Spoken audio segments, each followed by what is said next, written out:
This is the scene that took me out of it.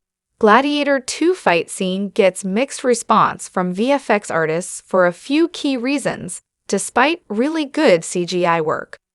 While Gladiator 2 had incredible visuals, a team of VFX artists were not entirely convinced by one key fight scene. After the original 2000 classic became one of Ridley Scott's best movies, he agreed to direct a sequel, which would focus on Paul Mescal's Lucius. Forced to seek revenge after the death of his wife and his subsequent enslavement, Lucius plans to kill General Acacius, only to find that the conflict is far more complex than he expected. Lucius is forced to fight baboons, a rhinoceros, and even his stepfather. The baboon scene, in particular, has drawn some criticism from the Corridor crew, a team of VFX artists on YouTube. 3 artists sat down to discuss the scene, and they generally agreed that the baboon designs were really good. They believe that the artists had to sculpt everything from scratch, using only a few references.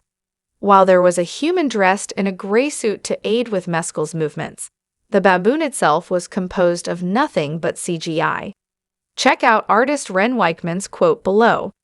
This is entirely created from scratch, and it's an artist or multiple artists literally going through, and they sculpt everything, they model everything.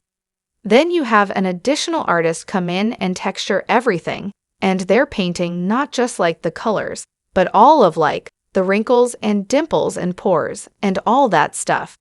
It all gets like brushed on, and it's like anytime you have a CG animal, especially like a skinned animal like this, you have all the bones interacting with all the muscles connected to those bones, and the skin over the top of all that.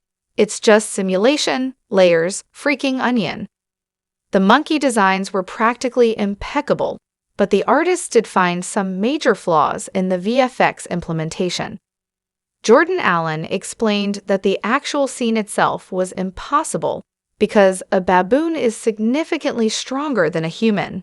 He believes that Lucius' survival was ridiculous because the baboon should have been able to kill him easily. Check out Allen's quote below. This is the scene that took me out of it, like from a CG perspective. Really difficult thing to do well. They did a great job just conceptually.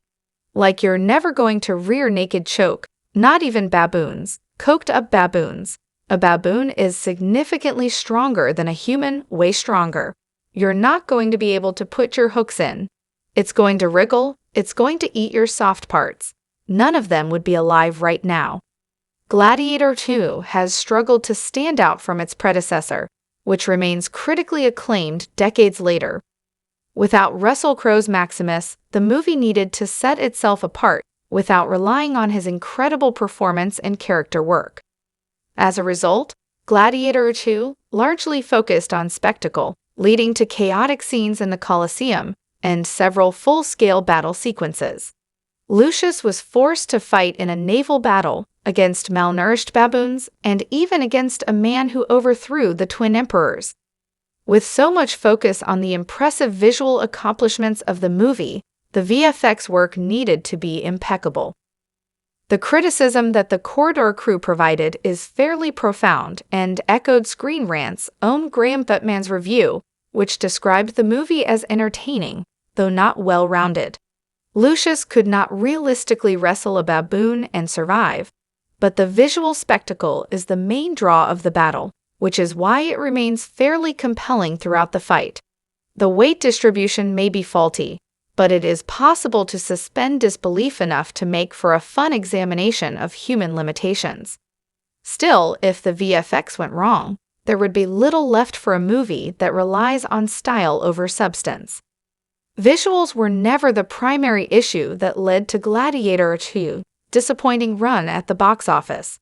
Instead, the issue was that the story, characters, and even the world made little sense. Lucius' character had no inner cohesion and often changed motivations with little prompting, as he did after fighting General Acacius. No character ever felt that they had agency, as they only existed to service a plot that simply hoped to retread the original story. The spectacle was fun, and the visuals were as well, But this was a movie that needed to improve its narrative above all else.